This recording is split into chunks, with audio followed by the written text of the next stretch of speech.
Welcome to Cooking with Chef Doug, where I like to say kiss the skinny chef. And what I mean by kiss is keep it short and simple. So today we're going to make Cinnamon Toast Crunch crusted French toast. And when we're done with that French toast, we're going to turn it into a Monte Cristo. So let's go ahead and bang that out. So now we're going to go ahead and make our Cinnamon Toast Crunch crusted French toast. And how we do that, we have to obviously beat up some eggs. So I went ahead, made up my egg mixture. Now I like to add a little bit of water, a little bit of half and half to give it some taste. Then I also add my cinnamon and a little bit of sugar.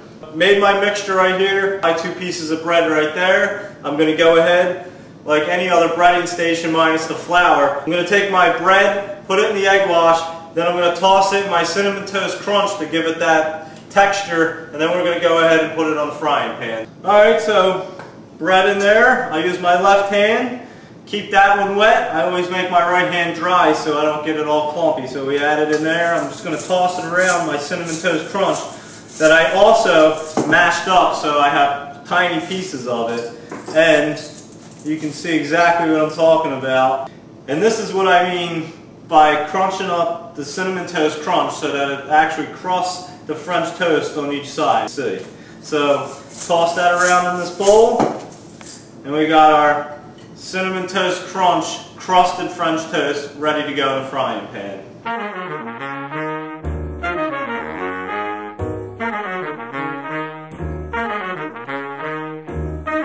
I have my saute pan. It's already hot. I'm going to add a little butter so we can coat the pan so our French toast doesn't stick. Have butter patty right there. Let's go ahead and add our Cinnamon Toast Crunch crusted French toast. Add it to the pan. You hear it sizzle a little bit after I add it. You know that the saute pan's nice and hot. And we're just going to keep it moving. You don't want it to stick, but we're going to let it cook. We're also going to have to adjust the flame, because if you leave it on high the whole time, you'll burn it and you won't actually cook the bread thoroughly through. So you're going to have to cater to it to make it perfect.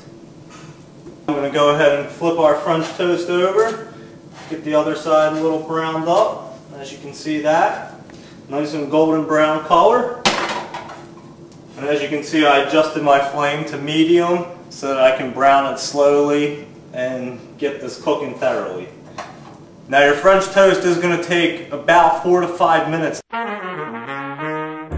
make it right. You don't want to rush through it because you're not going to cook it properly. You're going to burn the outside of it. As you can see, our Cinnamon Toast Crunch crusted French toast is turning golden brown. You want to see the other side? Again, it's perfect looking. Our French toast is just about finished up. As you can see, it's nice and golden brown on each side. So that's how you create Cinnamon Toast Crunch crusted French toast. As you can see, my Cinnamon Toast Crunch crusted French toast, I finished it up, I plated it up, added a little butter, syrup, confection sugar.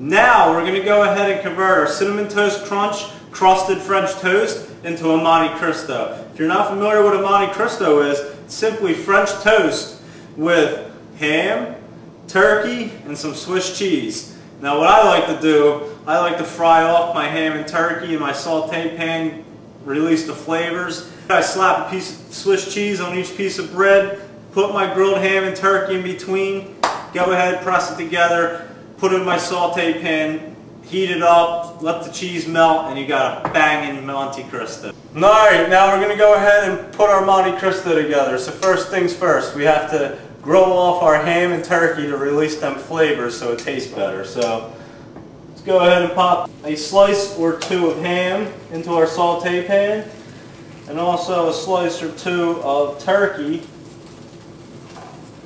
into our saute pan. We're just going to heat this up for a brief minute. I like to flip it over, and this will release the flavor, so keep it moving. We don't want to burn it. We just want to get it nice and hot.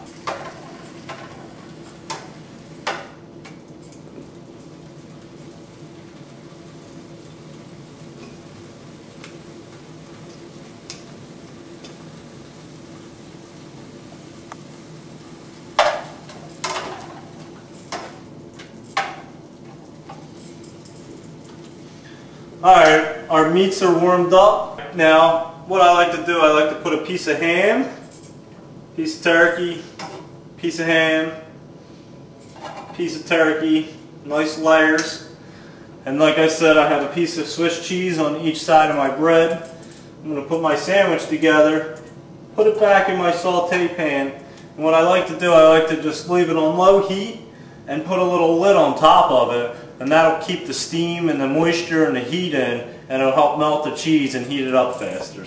I know it's a little crazy, I constructed myself a lid out of another pot, but like I said, I like to keep it short and simple, so it's a pretty simple thing to do. That's how you keep your heat in. And if you really want to get crazy, you can throw a little squirt of water in there. The steam will also produce heat, and when it locks up underneath the lid, it'll help melt everything, get it hot faster. So I'm going to let that go ahead, heat up for a minute, and we're going to let the cheese melt. I'll flip it over to the other side.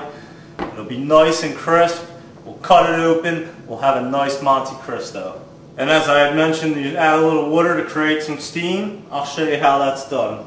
Got a little water in this cup. You just want to add a few little droplets. Not too much because you don't want to make your French toast bread soggy. So you don't want to pour it directly into the toast either. You want to pour it on the side, kind of brush the water droplets underneath, and it'll create the steam. So I pour that water in there, you hear it steaming up. It'll eventually start to run in there, and now that steam buildup underneath, it's going to make it nice and hot and really melt the cheese. It's a little trick how to melt cheese on anything. Nice and brown, crispy on each side. Look at that cheese melting on the bread. It looks perfect. It's finished. Cut it in half. We're going to serve it up, eat it for lunch. We finished our Monte Cristo. Plated it up. Now it's time to eat. First, I like to add a little syrup. It is traditional on a Monte Cristo, so I'm just going to drizzle a little syrup over it. And I'm going to indulge, because this is an amazing sandwich right here.